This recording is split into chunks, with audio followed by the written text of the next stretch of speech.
Tantor Audio, a division of Recorded Books, presents Art Inc., the essential guide for building your career as an artist, by Lisa Congdon, narrated by Lisa Congdon. To my mother, Jerry, for showing me it's never too late to find your bliss. Forward. Art and business in the same sentence?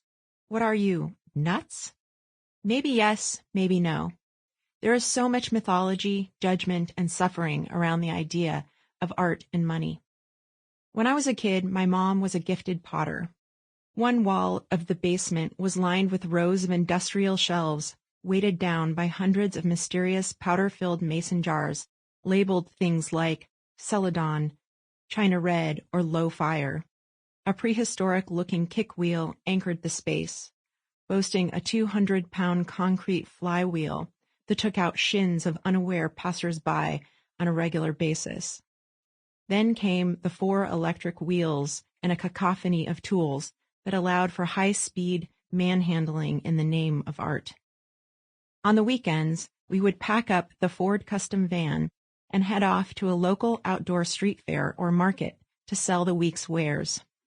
I can't remember a time when we weren't surrounded by artisans and craftspeople, from weavers and glassblowers to painters and sculptors.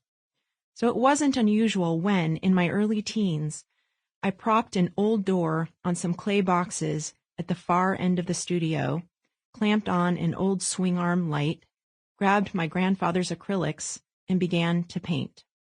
And paint. And paint.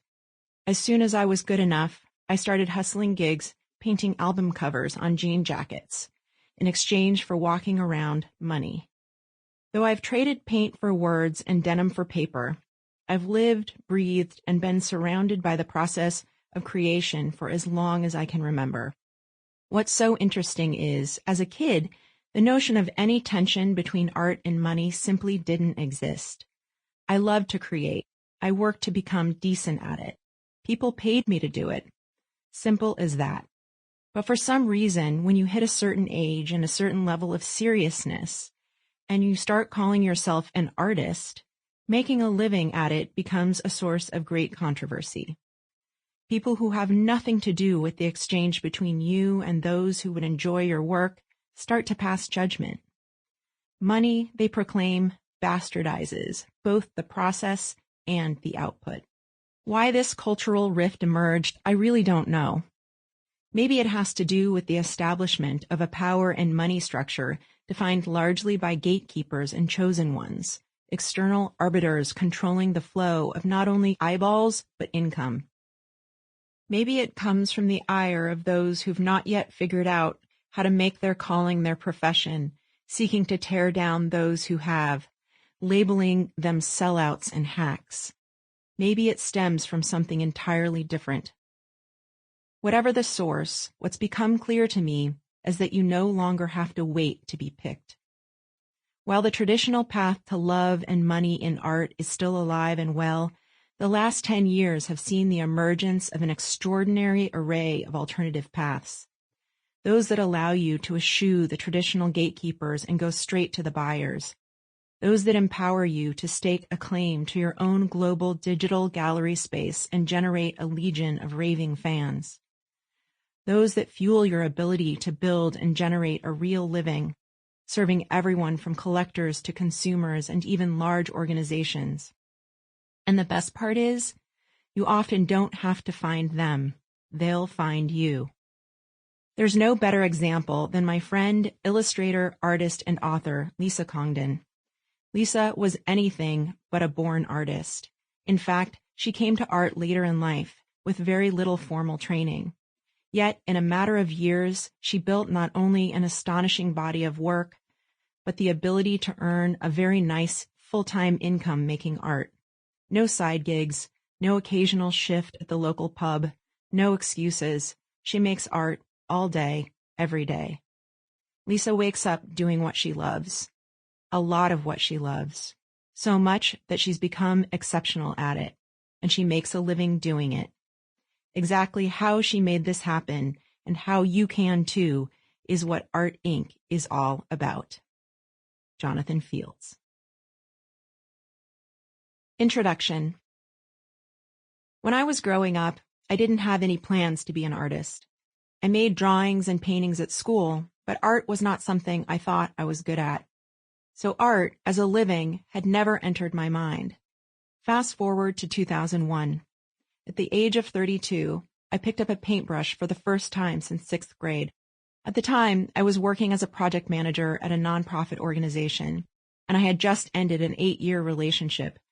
I was looking for a distraction, so I signed up for a painting class at a local university's extension program, brought some blank canvases home, and started painting. There, in the privacy of my apartment, I began a journey that I never could have imagined would lead me to the life I live today. In part because of that simple decision, I went from being someone with no art experience and a very basic skill set to someone who now has a full-time career drawing and painting. Prior to taking that art class, I had no idea what creative abilities were hidden inside of me.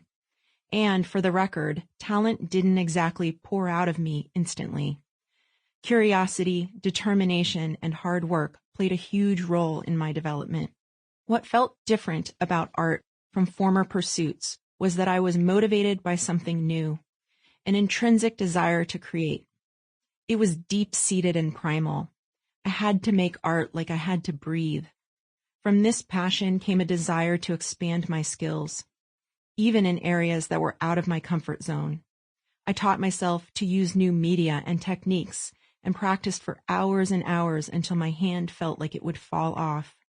In 2005, I began sharing my work online on platforms like Flickr and Blogger. Soon, I was connecting with people who would eventually buy my work, offer me shows and galleries, and remain my friends and collaborators today. Later, as social media and online sales platforms exploded, I began using the internet in more concerted and strategic ways to build community, promote and sell my work, and build a client base. Eventually, all of my work paid off. I reached a point where I was making a steady, full-time living as an artist. I began to think about how I got to this tipping point and how other artists were making it happen too. While there is no one perfect formula that will work for every artist, I realized that there are a few clear paths and work habits that, used in some combination, can lead to consistent, paying, and satisfying work. In this book, I'll talk primarily about the paths of fine art sales, commissions, print sales, illustration, and licensing, and how you can use them in different combinations to create your own personal blueprint for success. It's important to remember that success isn't just financial. Getting checks and paying your bills is important, but it's not everything. You can define your own benchmarks for success, but no matter how savvy you are at achieving your goals or making money, unless you are creating art and selling it in ways that resonate with your values and core aesthetic, you will likely be miserable as an artist. In this book, I will share methods for finding your voice and niche so that you can feel good about your choices and stay connected to your creative process. Throughout this book, I'll also share many of my own experiences. I'll cover a range of topics central to building and sustaining a successful art business, developing your authentic voice, organizing your business, promoting your work, using social media, finding income streams that work for you, and managing the ebb and flow of your career. This book is designed to support artists at all points in their careers, whether you are a new artist who just discovered your talent, a part-time artist who wants to accelerate into making art full-time, or a seasoned artist looking for new ideas to stimulate your existing career. You may be asking, it might be possible for others, but is it possible for me? The answer is a matter of determination. While there have certainly been a few inexplicable, magical moments in my career, most of what has gotten me to where I am today are more basic things like curiosity, patience, risk-taking, and hard work. So while establishing yourself solidly in the art market might take time, the good news is that it is almost always the result of concrete action and not simple luck. With this book, you'll have the guidance and information you need to turn your artistic talents into a thriving career. With effort and dedication, you'll no doubt make your dream a reality. Chapter 1. You are an artist. I am always delighted when I hear stories of artists using their talents to become entrepreneurs, and it's something that happens more and more every day. No wonder. Artists are some of the world's most innovative thinkers, and many are redefining what it means to be an artist, to sell work, and to be successful. One thing I know for sure is that to be a successful artist, you must start with the simplest proclamation: I am an artist. It's a basic assertion, but seeing yourself as an artist, legitimate and genuine, can be transformational. This chapter is about just that, embracing your identity as an artist and believing you can thrive in the profession. In this chapter, you'll learn how to tackle doubts, find your voice, make time and space to work, and announce your aspirations to the world. Critical prerequisites to starting your art business. Embracing yourself as an artist. Embracing yourself as an artist is the first significant step on the path toward building your career. It's not always an easy step to take. When you affirm yourself as an artist, the road before you can feel equally exciting and terrifying. It can be thrilling when you are moving toward fulfilling your dream and spending time doing something you truly love. On the flip side, doubt can rear its ugly head, causing you to question if this profession can really pay the bills or whether you're talented enough. Many artists experience a tension between wanting to make art their livelihood and believing it is possible. But every single one of them learned through their experience that being an artist is a viable career choice. In fact, because of the potential of the internet, there are more opportunities today for working artists than have ever existed before. Artists have access to marketplaces like Etsy and shopping platforms like Shopify to sell their work. And getting your work out there and noticed has been made easier by social media platforms like Twitter, Facebook, Pinterest, Instagram, YouTube, and the like. If you feel anxious about your talent, it's important to understand that almost all artists experience insecurity at some point in their career, and often throughout their career. Maybe you don't feel worthy of success because you haven't attended art school or because you're starting your career later in life. Maybe you feel apprehensive because you aren't sure your work is good enough. But just remember that established, successful artists were once in your shoes, too. It's important to not let these fears seize your productivity or your will to work. Indeed, doubt and insecurity are feelings that can paralyze us and hinder creativity if we allow them. But when artists begin to think of their work in a more positive light, doors open and success follows. Simply telling yourself, I can do this, or this is possible, works wonders. And remember that the first few years of an artist's career, being the new kid on the block, is actually a really magical and memorable time. So enjoy it. The thriving artist mindset. Much of what separates successful artists from those who struggle is simply their mindset. Struggling artists often create obstacles in their minds by making erroneous assumptions about the way the world works. They give weight to the starving artist myth, part conventional belief that pursuing a career as an artist leads to financial struggle, and part romanticized notion that art is better when created in a state of deprivation. But the starving artist myth is just that, a myth. And believing in any part of it will keep you from becoming a thriving, working artist. Creating a flourishing art practice comes from passion, talent, and hard work. Promoting your work means that people will know what you do, and selling your work will support your livelihood and allow you to make even more art. This is the thriving artist mindset. Artists who possess this mentality are not frightened by the notion of making money. They think in terms of possibility and abundance, not limits and scarcity. They've given themselves permission to thrive. Shifting your mindset. Which mindset do you possess? That of a starving artist or a thriving artist? The following are statements that a starving artist would say versus a thriving artist. Determine which category your thoughts most often fall into. Starving artist mindset. Focusing on how to make money from my art prevents me from making good work. Good art markets and sells itself. I shouldn't have to actively promote my work. The only way to be successful as an artist is to get into a really good gallery. Having little money and suffering from my art will make me a better artist. Thriving artist mindset. Putting effort toward making a living from my art allows me to do what I love. I proudly and actively share my art and talent with the world. Doing this helps my work sell so I can make a living. There is no single perfect way to be a successful artist. I will allow myself to explore and discover new creative avenues I might also enjoy. Making good work comes from passion, talent, and hard work. If most of your thoughts were aligned with the starving artist mindset, there's no need to be worried.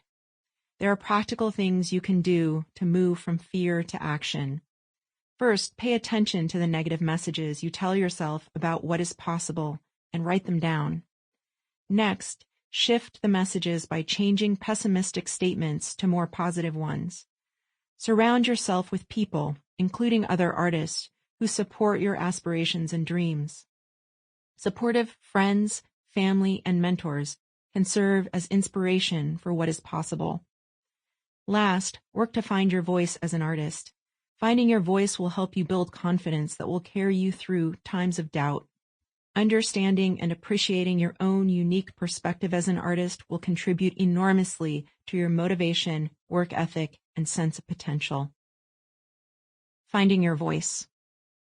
As an artist, you have the opportunity to create your own unique stamp on the world. This is the artist's voice, and it's a mixture of message, style, and technique. Everyone has a different process for finding his voice. It's not something you can simply learn through books or study. It requires you to pull from deep inside yourself to find what moves you and to express that through what you create. Developing your voice can be a lifetime journey, a continual process of discovery and reinvention. As you get older, your values and drives may change, and you may learn new techniques, and all of this affects your voice and the work you create. Everyone's progress will be different, and there's always a bit of trial and error involved. If you create work that doesn't feel authentic, that's also an important realization and helps eliminate what you shouldn't be doing. Create art for yourself. Often, when you start creating art, there's a common misunderstanding that there is one correct way to paint a picture or throw a pot, that the process you learned is the method everyone is supposed to use.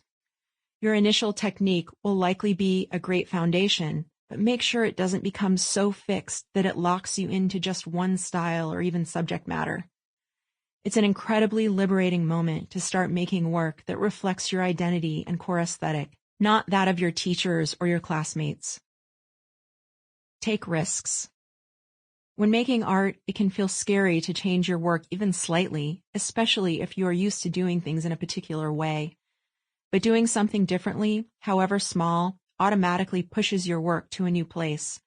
You can take small risks by using different colors than you normally use, or adding or subtracting a medium. It might mean trying a new subject matter or narrative. In the process, you may discover that you need to take even larger risks. The results of these risks are what will set your work apart. Push through difficulty. My painting teacher used to talk about the painting curve, a line that looks like the letter U. He said that when you begin a painting or other form of art, you are at the top of the U. Things look clean and wonderful in the beginning, but as you develop a piece of work, it often gets messier. That is the bottom of the painting curve. He insisted that working through the bottom of the painting curve, the point at which we think our work looks horrible or awkward, is critical to making good work. Working through the complexities of a piece to the point where it looks and feels wonderful again, rising back up to the top of the U, helps develop your technique as well as your unique voice. Find what inspires you. Inspiration does not always come to us in a flash. We often have to go in search of it, especially when we feel stuck. Finding inspiration means discovering the things that make you excited, even when they have nothing to do with your art practice. If you go on a trip, you might find inspiration in architecture, landscapes, or traditional patterns found in old cultures. Whatever speaks to you, infuse these visual stimuli from your life into your work. To work through anxieties or find out what ignites your interests, it helps to carry a journal to do daily entries. Maintaining a journal with both written and visual thoughts is a long-standing tradition among artists that helps you ignite creativity and work through blocks. There is no right or wrong way to keep a journal. You can use a book with lined or unlined pages. It can be a written diary with stream of consciousness thoughts, or a purely visual notebook with pages of drawings. One thing that is helpful, though, is to choose a journal size that is portable so that you can carry it around with you. Make a habit of writing or drawing in your journal every day. Some days you'll only have a quick 5 minutes, and other days a whole hour to devote to it. Don't worry about whether your writing makes any sense or your ideas or drawings are any good. Eventually, a pattern will emerge that will help unlock your mission as an artist and even identify new avenues for exploration. Take a break from the internet. To home in on your voice, you must first abandon the messages in your mind that tell you how you should be doing something, so that you can free yourself to create art that is authentic to you. Sometimes we get caught up in the trap of comparing ourselves to other artists. The internet is a great place for artists to sell and promote their work, but it can also be a distraction. At any time, you can open your computer and have immediate access to the work of thousands upon thousands of artists. Looking at the work of other artists can be motivating, but it can also be intimidating. You might question whether your work is original enough, or conversely, whether you fit into any particular trend. Turning off the computer, finding your own inspiration, and exploring your own creative process may get you much further than studying the work of other visual artists. Detach from other artists' work.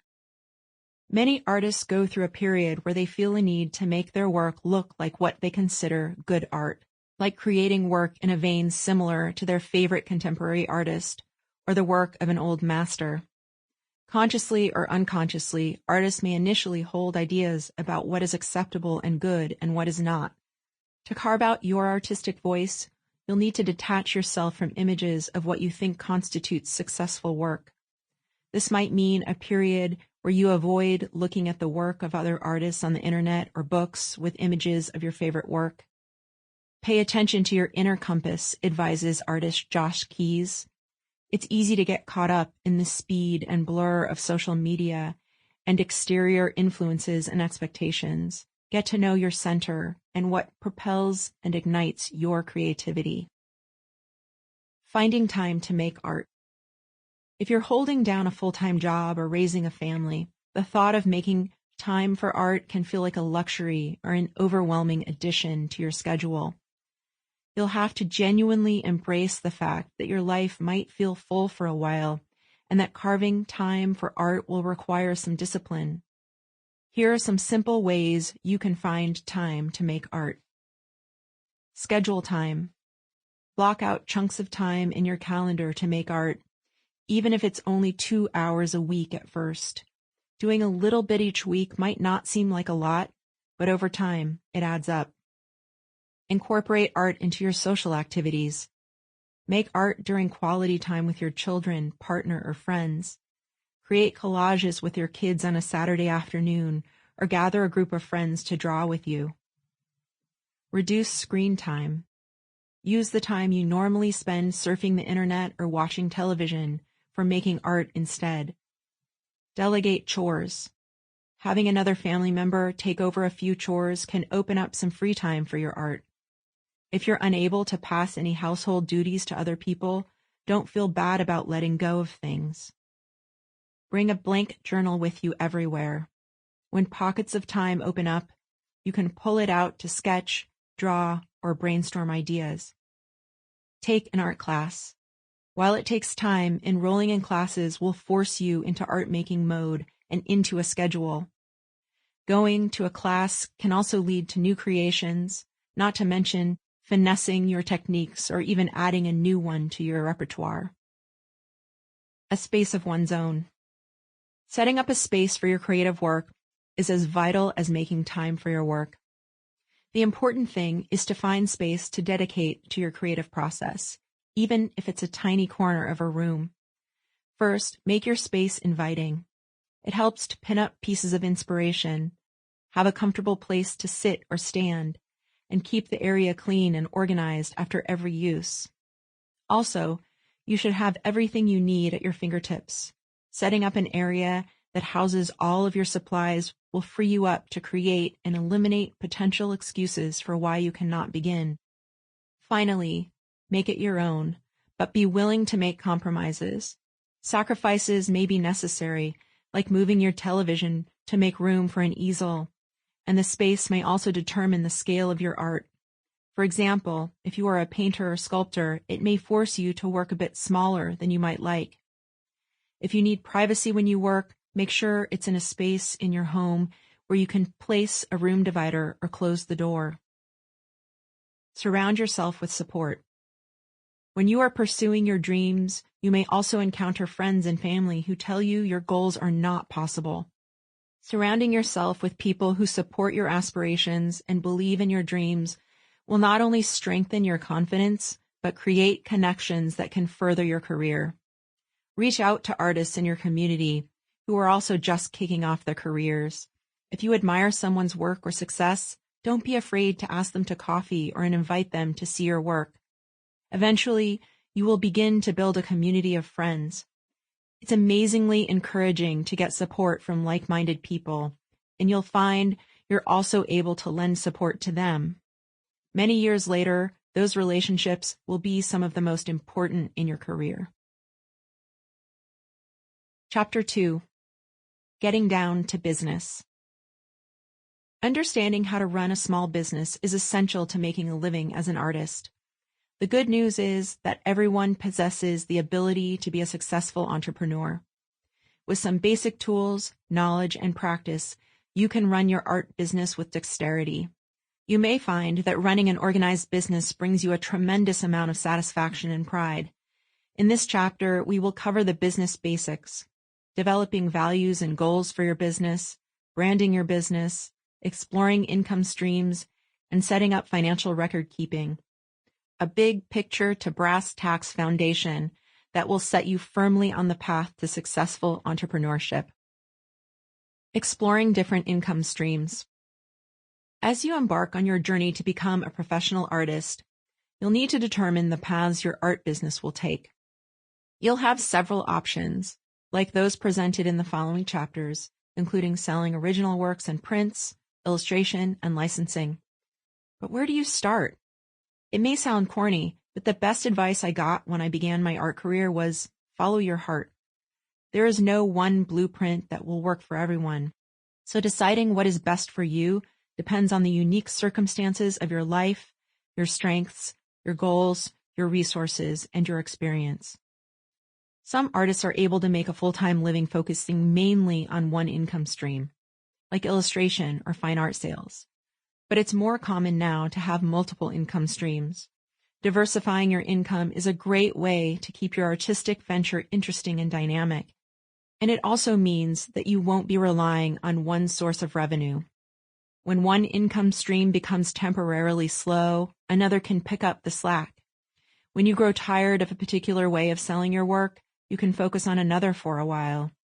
Pursuing a passive income stream like licensing requires little or no additional work after the original image is sold, and yet you can earn royalty income over the course of years while you work to produce more original art.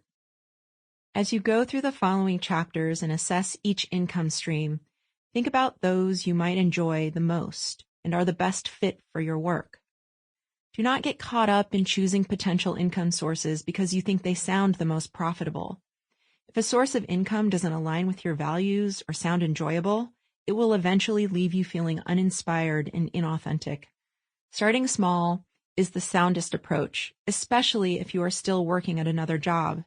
Taking on too many income streams at once may cause you to feel overwhelmed. Devote your time to one or two streams, and then, when you find your groove and begin earning, consider adding more. Perhaps you'll discover that managing an online shop takes up too much time, or that dealing with illustration clients. Sample complete. Ready to continue?